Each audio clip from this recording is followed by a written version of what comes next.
Namna ya pili vile vile wanaume wana njia zao za uzazi mpango. Wanaume? Naam. Dondoo za afya, ndio ni dondoo za afya. Mimi kwa majina naitwa Dr. Mbwambo Steven Senkondo, ni daktari moja kati ya daktari bingwa wa magonjwa ya upasuaji, magonjwa ya kina mama na uzazi wa hospitali ya rufaa ya mkoa wa Arusha kwa jina Mount Meru. Kwenye family planning mtu unajaribu kwanza kutumia njia za asili. Ukizishindwa ndio unakwenda hatua ya juu ya hizi njia za kisasa.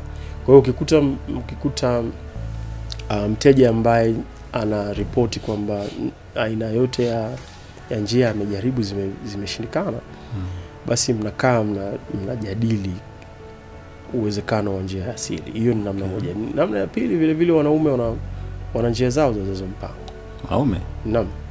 Kuna operation ndogo inaitwa vasectomy, ambapo mrija unaosafirisha mbegu kutoka kwenye kiwanda kinachotengeneza, ule mrija unafungwa.